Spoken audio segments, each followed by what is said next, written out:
Okay, YouTube, I want to introduce you to Aiden, my Hello. grandson. He is the proud owner of this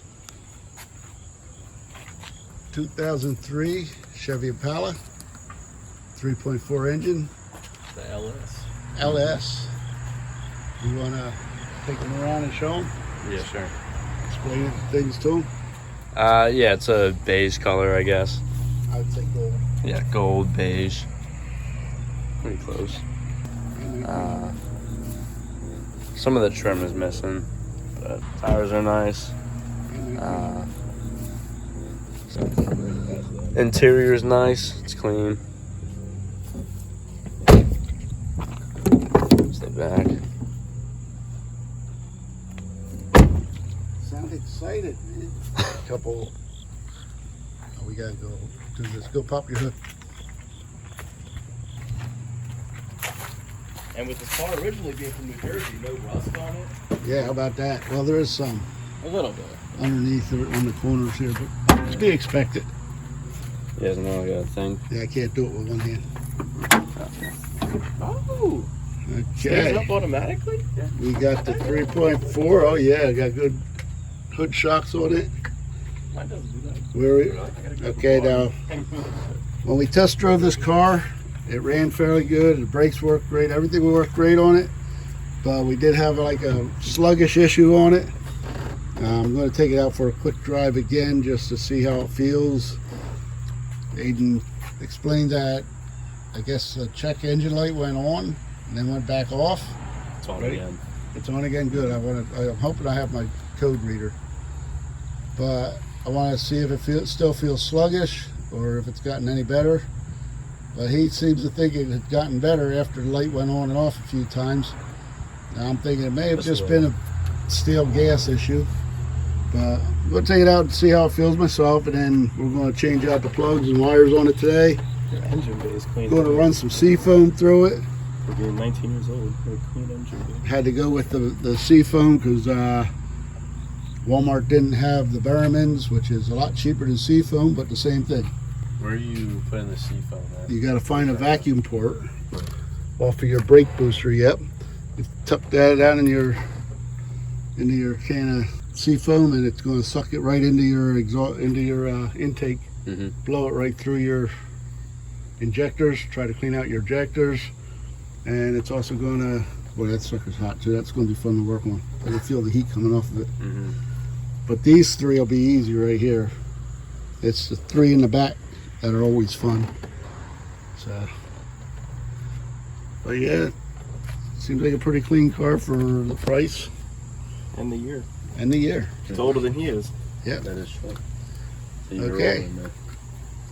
We'll come back to it after we take the test drive. Alright, right now we are running the seafoam for the car so we can clean out the carburetor, or the injectors, my bad.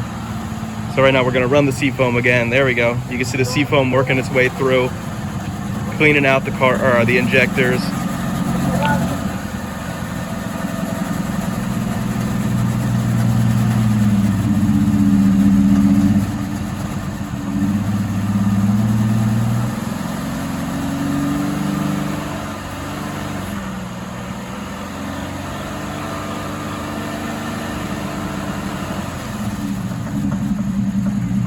This is definitely not healthy to breathe in. Yeah, we just changed out all 6 of the spark plugs, and now we're just running that seafoam through so we can clear out all the injectors, get all that gunk out.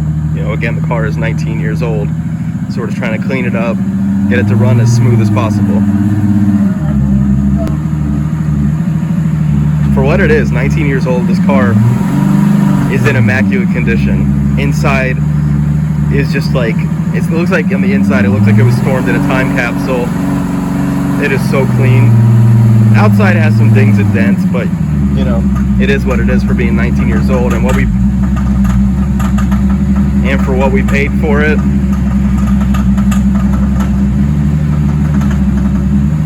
I don't know if they mentioned before, the car does have 105,000 miles on it, which honestly isn't too bad for being 19 years old.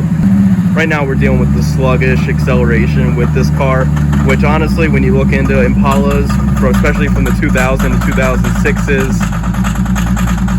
you're gonna run into those issues. When you look up the 2006 to 2009 Chevy Impalas, especially the 2006, the sluggish acceleration is the biggest issue that comes up with these cars. So I mean, we're just, you know, troubleshooting it to see what we can do to get it to run as smooth as possible. Let's do a quick recap. So we were digging up in here. We changed all 6 of the spark plugs. They had just copper spark plugs in. We put them to the side now, but we changed them and put in iridiums. So, you know, that should be able to get good 100,000 miles. Not like he's gonna have this car for that long. We changed all the tubing to go with all the spark plugs. To put the plugs in, I removed 2 coil packs to get to the 3 in the back. And you have 3 way down the back there. I guess you could also remove the alternator if you wanted to come in from the side, which will give you room. But then you gotta deal with the belt and all that. And I didn't want to. I figured the coil packs were easy. Just a couple of 8mm bolts, took them out, reached down around the back. So that worked out pretty good. I can't show you back there, but they're down in, way down in there. So you can get to them from here. I originally jacked the car up to see if it would be easier to get to them from the bottom, but it is easier from the top. Over here we got to clean these up. But for 2003, I mean, 105,000 miles, got some dings, got some dents, but you know, it's an LS Impala. You know, it's not perfect, but it gets from point A to point B. The price we paid was great. And now we're just doing some normal upkeep on it. Right now we're going to change out this air filter. Just doing all. Don't film that. This is not the right way to do it. Well, it's already being filmed. All right. Right now we're changing the air filter just so we can do normal maintenance again. Everyday maintenance on this car just to get it to go in tip-top shape. But see that, I thought that would have been cleaner. Yeah, this one, you can definitely tell it was used for a little while. But we're just going to start fresh with this new one. Not the best way to put it in, take it out, but it'll get the job done. Maybe. We've been at it for a while today.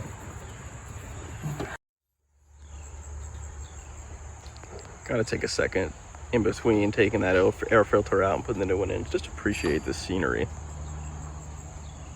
It's just so nice to be out here. Nice time of the year. Nice cool 70s. As you can see, 19 years old and still starts right up every time.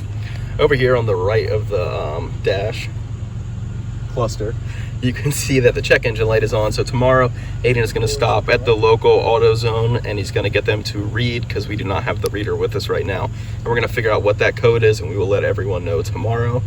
And that'll, you know, be another step in troubleshooting why the Impala is having that sluggish acceleration. Okay, I want to check the trouble codes on this.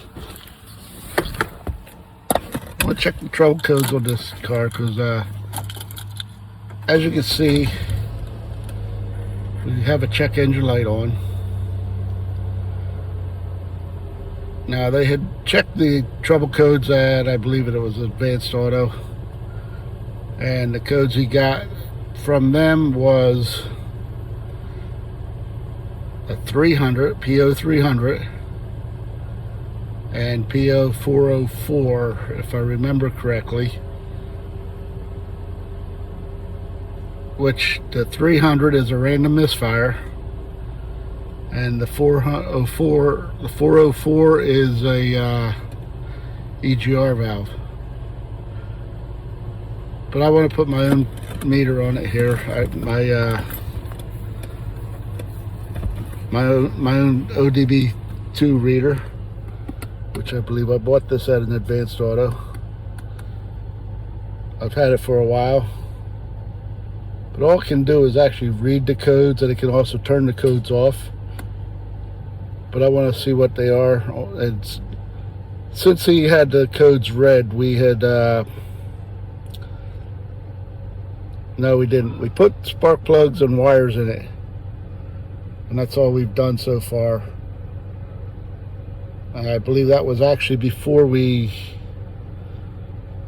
actually knew what the codes were, because the day I wanted to do the plugs and wires, I couldn't find my reader. So we put the plugs and wires in it. It still had the check engine light on. Plugs looked like the car was running lean. So it's possible. There's several things that could cause that. But I want to see what the codes are now that I did the spark plugs and wires. So bear with me. Okay, my video was off. This is the EGR valve. What I'm trying to do is test it electrically. I'm following another person's video. I will put the link in the description, or I'll put it somehow. I'll tell you whose video this is because they deserve the credit for it. I could not find any information on testing this valve except for that video, so I'm going by his video because I didn't know any of the information on this valve, so I had to go refer to that. But right now what I'm doing is trying to remove it. I did the first part of the test, which is testing wire C here, and you're supposed to have between 7 and 9 volts, which I had or 6 and 9 volts, I think he said. I had 7, so I was in range. But then the next step is you have to have the valve off the car to do the next test. So I'm doing that now. I'm in the process. Of course, it's in the tightest possible spot to get into. There's the 1 bolt. I had to take that out back there to the tube. So, and then there's one on the other side over here, down in there. I can't see it, but there's another one in there to get that off. So I'm working on doing that. When I get to that point, I'll show you that. When I get back to putting the valve back on, or the new valve, I'll do the first test over again just to show you. But right now I'm just trying to get this job done. This is my grandson's car and I'm trying to help him out here. Okay, we have the EGR valve out of the car. You can see where it went down in there. But what it's saying to do next is it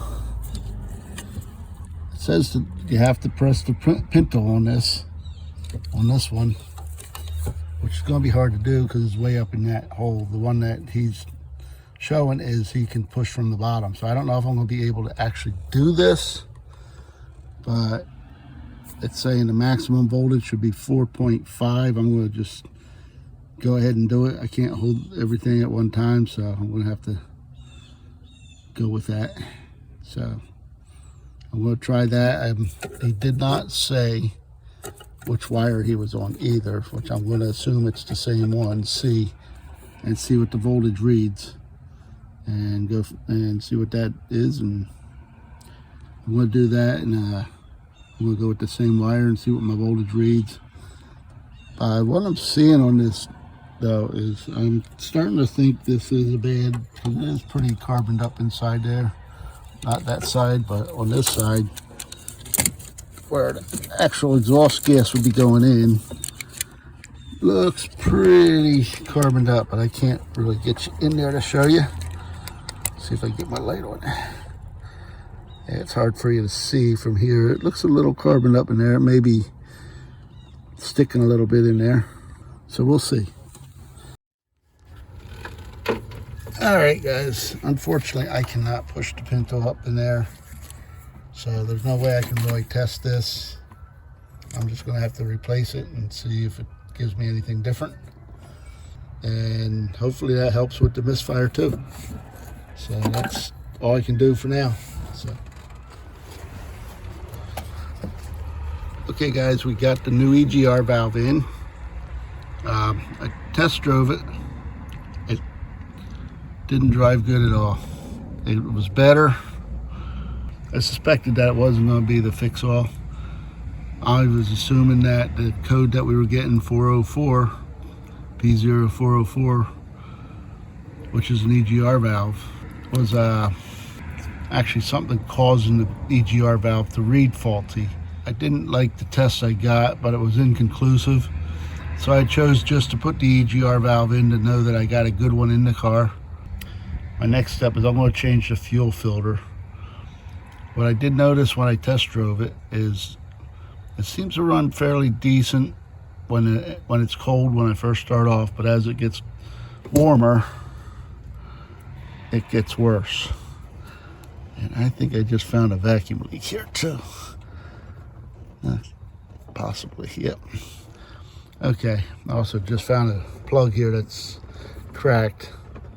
So that's going to cause a vacuum leak for me. But it don't look like it's going to be that significant that it's going to cause it to run the way it is.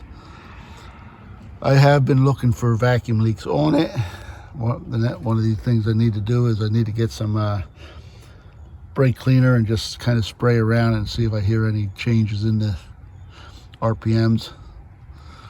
I didn't get that far yet, but I am going to change the fuel filter right now, which I believe is back behind this tire here on the back end of this car.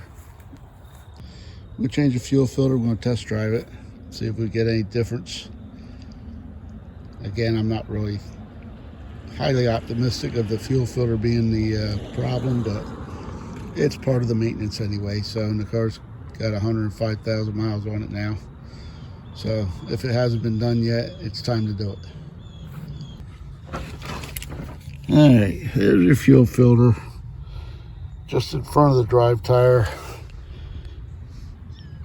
About midpoint of the rear door on the driver's side. Okay, there it is. Yeah. So I'm gonna get my flashlight to stay here somewhere. And I'm gonna get me a little catch pan. Catch the gas. So, okay. Gonna spray that, loosen it up, get it lubed up. I don't know if it's been changed or not. It may have been, but we'll see. Don't look like it's gonna be too hard. A little worried about these lines, but we'll see what we can do. Okay. Okay, back here we have a clip. But you gotta get that off. Okay, I don't know if you can see this very well. Right here you have a clip where you gotta press this in on both sides and pull back, which I can't do with one hand, so I'll try it, I guess.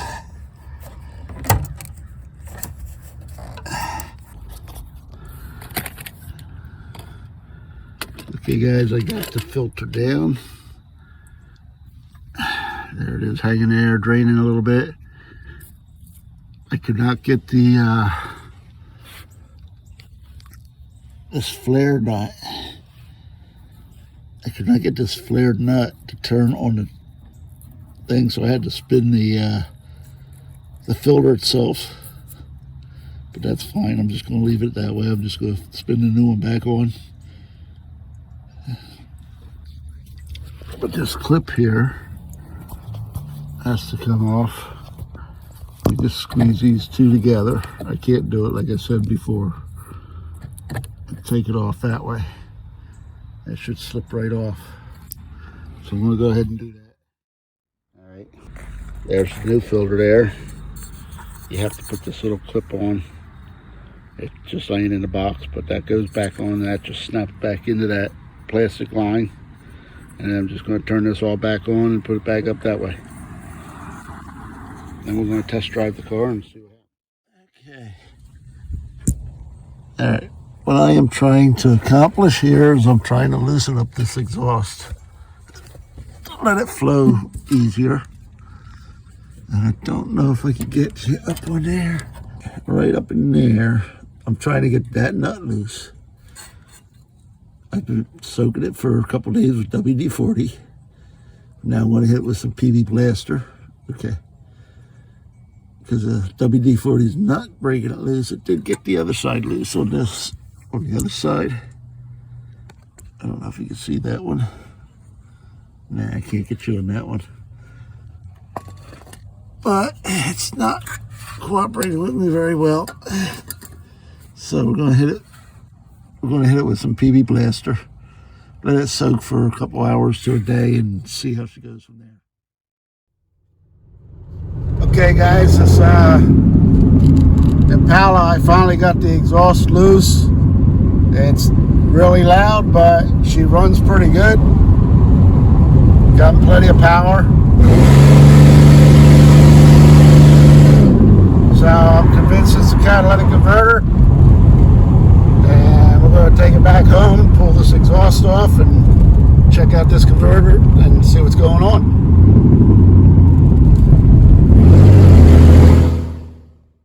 Here we got the new converter. Doesn't look exactly like the old one, but the old one looks like an aftermarket. I'm not sure what's going on there, but it looks like it's going to fit. And we got to put a O2 sensor in it if I can't get the other one out. But we have that, I think. So we'll get this in and then we'll test drive and see how it does. Make this flange work. They had this old crappy split flange on that didn't work on this pipe. It wasn't wide enough. So I'm gonna make my own clamps. Hopefully this works out. Made a cardboard template to go over the edge of the flange, and what I'm gonna do is I'm gonna cut two of these out. Then I'm gonna cut a piece out here so that it could go over the pipe.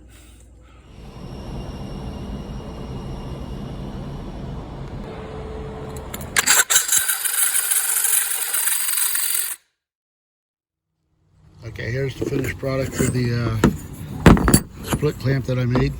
Since I didn't have anything that I needed, the idea is this is going to go behind the flange where I cut the ears off. This will go wrap around it, just be able to pull it all tight.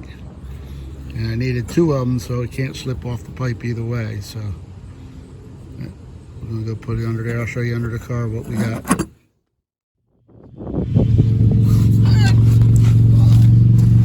This is what I'm talking about.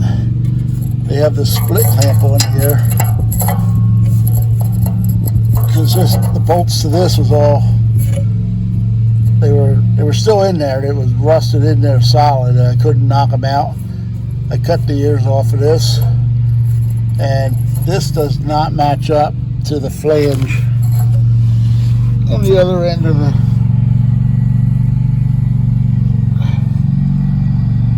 flange there. So I made these clamps to go behind here. Hopefully they fit. Yeah, they look like they'll fit pretty good. Okay, I made these clamps to go behind here like that. I'm going to take this clamp off. Right now it's rusted fast, so I'm trying to get it apart. But I made these clamps to back up that flange, so it'll go up behind there like that and pull it all together, and we should be good. Just a matter of getting that clamp off. So okay, there's the bracket that was made for the split clamp. Pulled it in nice and tight. I know it's a little blurry because I'm pretty close here, but it did a good job. All we have to do now is get up to the front of the cat and tighten it up there, and we're done. Okay, and we go on test run it. You forgot to press record. All right. So today we're going to be replacing the muffler. We figured out after replacing the converter that there was a hole in the top of the muffler. So we have to replace that in order for it to pass inspection. Couldn't hear it because the converter was so backed up. But after that, since we're already down there, we're just going to replace the downstream oxygen sensor. And that's about it. Okay.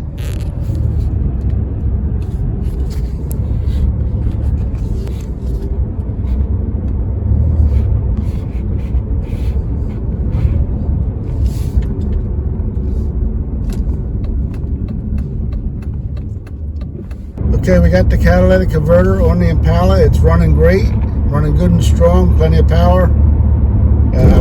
did also have to put a muffler on it, but it's running good now and doing good. So we're going to take her down and see if we can get her inspected. And Aiden should be in good shape after this. So, but yeah, she's running good. Lots of power. So, after I put the catalytic converter on,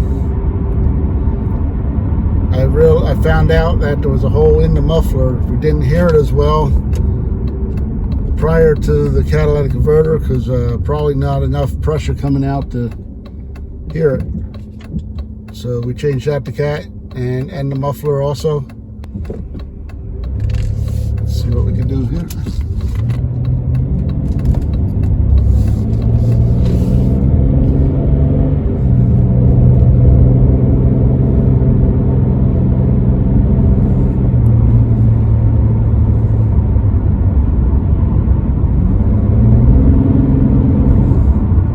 Step on it and she goes. So we're good. So that's where we're at with this. We got a couple more things we got to do with this Impala. We got a leak in the windshield. We're going to try to seal that up. I don't know what I'm going to do with that yet. I have a sealer that I bought at AutoZone. The guy at AutoZone recommended this sealer. He says it works pretty good, so we're going to try it, but we don't have time to do that right now. That's going to be at a later date. That'll be another video, so keep an eye out for that. But right now I'm happy with it.